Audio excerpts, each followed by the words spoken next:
Selamat pagi, jemaat yang dikasihi di dalam Tuhan Yesus Kristus, jemaat GSJA Peniel Surabaya dan GSJA Anugerah Cabang Kemendung.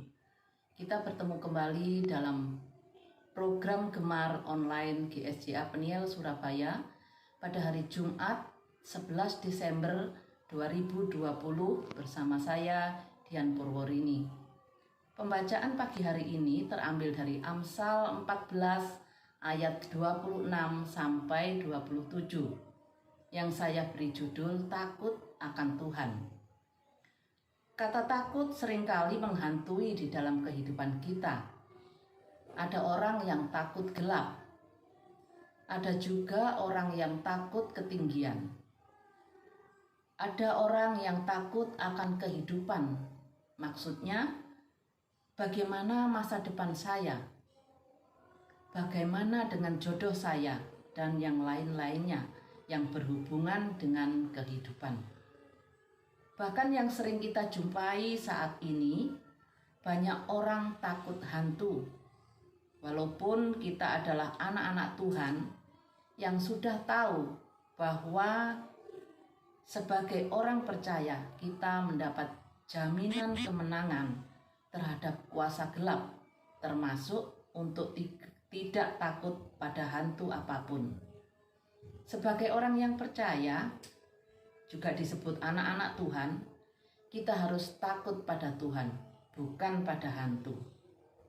Saudara yang dikasihi Tuhan, yang dimaksud dengan takut akan Tuhan, menurut Amsal 8 ayat 13 mengatakan, takut akan Tuhan ialah membenci kejahatan. Aku benci kesombongan, kecongkakan, tingkah laku yang jahat, dan mulut penuh tipu muslihat. Amsal 16 ayat 6 juga mengatakan, dengan kasih dan kesetiaan, kesalahan diampuni. Karena takut akan Tuhan, orang menjauhi kejahatan. Jadi, dengan kata lain, orang yang takut akan Tuhan berarti takut berbuat dosa. Bapak, Ibu, Saudara yang dikasihi Tuhan, orang yang takut akan Tuhan artinya takut berbuat dosa. Berdasarkan pembacaan kita, Amsal 14 ayat 26 sampai 27 yang menyatakan, dalam takut akan Tuhan ada ketenteraman yang besar, bahkan ada perlindungan bagi anak-anaknya. Takut akan Tuhan adalah sumber kehidupan, sehingga orang terhindar dari jerat maut. Dalam pembacaan kita pada pagi hari ini jelas bahwa ada jaminan yang luar biasa dari Tuhan. Berdasarkan pembacaan kita pada pagi hari ini, ada beberapa jaminan. Yang pertama, dalam takut akan Tuhan ada ketenteraman yang besar. Ayat 26 bagian A. Amsal 18 ayat 10 menyatakan, nama Tuhan adalah menara yang kuat. Kesanalah orang benar berlari dan ia menjadi selamat. Kalau kita ada ketakutan, kegelisahan, putus asa, kita harus lari hanya pada Tuhan saja. Karena Tuhan yang memberi keselamatan kepada kita, yang artinya ada ketentraman di dalam kehidupan kita. Yang kedua, dalam takut akan Tuhan ada perlindungan. Mazmur 9 ayat 10 mengatakan, demikianlah Tuhan adalah tempat perlindungan bagi orang yang terinjak, tempat perlindungan pada waktu kesesakan. Di sini jelas dikatakan bahwa Tuhan adalah tempat perlindungan. Berarti perlindungan dari segala mara bahaya, perlindungan dari kekhawatiran, penderitaan. Oleh sebab itu, janganlah kita menjadi khawatir, menjadi takut akan apa yang kita hadapi, karena kita tahu bahwa ada perlindungan yang sungguh di dalam Tuhan Yesus Kristus. Yang ketiga, dalam takut akan Tuhan adalah sumber kehidupan. Amsal 13 ayat 14a. Ajaran orang bijak adalah sumber kehidupan. Dengan kata lain, sumber kehidupan itu adalah dari firman Tuhan. Apapun yang menjadi persoalan di dalam kehidupan kita, baik itu masa depan, baik itu permasalahan yang kita hadapi di dalam keluarga dan rumah tangga,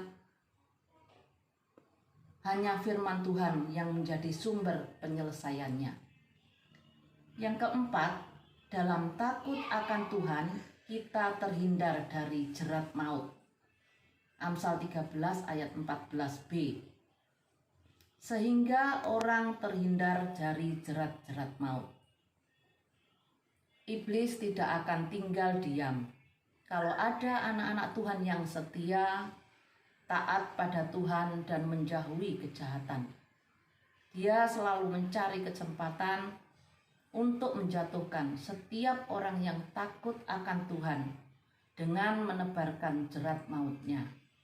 Dengan iming-iming semua kemewahan, kegemerlapan dunia ini yang akan membawa setiap anak-anak Tuhan tergoda untuk ikut dalam melakukan segala perbuatan dosa dan kejahatan. Tetapi jangan kita takut, karena Tuhan pasti meluputkan kita. Bapak, Ibu, Saudara yang dikasihi Tuhan, jaminan sudah pasti bagi orang yang takut akan Tuhan. Oleh sebab itu, sebagai orang yang percaya, jangan kita merasa takut untuk menghadapi semua apa yang ada di dalam dunia ini. Oleh sebab itu, kita harus tetap takut akan Tuhan. Karena takut akan Tuhan berarti kita juga takut berbuat dosa. Oleh sebab itu, kita imani apa yang ada di dalam firman Tuhan kita pada pagi hari ini. Dan janganlah kita lupa untuk senantiasa selalu bergemar.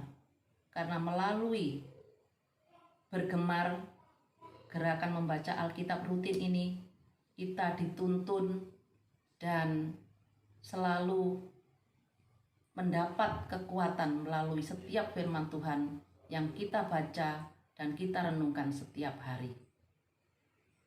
Demikianlah renungan pada pagi hari ini. Mari kita berdoa. Tuhan Yesus, kami mengucap syukur dan terima kasih atas kesempatan pagi hari ini di mana kami boleh kembali bersama-sama belajar akan kebenaran firman-Mu. Tuhan, dalam takut akan Tuhan, kami mendapat ketentraman yang besar. Dalam takut akan Tuhan, kami mendapat perlindungan. Dan juga Engkau sebagai sumber kehidupan bagi kami, sehingga kami terhindar dari jerat-jerat maut iblis yang senantiasa akan menjatuhkan kami. Kami mengucap syukur atas firman-Mu pagi hari ini yang selalu mengingatkan dan menuntun kami untuk kami senantiasa takut akan Tuhan, membenci kejahatan dan menjauhi kejahatan. Terima kasih Bapa di surga, kami serahkan kehidupan kami sepanjang hari ini hanya ke dalam tangan pengasihan-Mu. Kiranya Engkau memberkati kami semua anak-anak-Mu yang ikut ambil bagian dalam mimbar gemar pada pagi hari ini. Terima kasih Bapa, di dalam nama Tuhan Yesus kami sudah berdoa dan mengucap syukur. Haleluya, amin. Selamat pagi, selamat beraktivitas, Tuhan Yesus memberkati.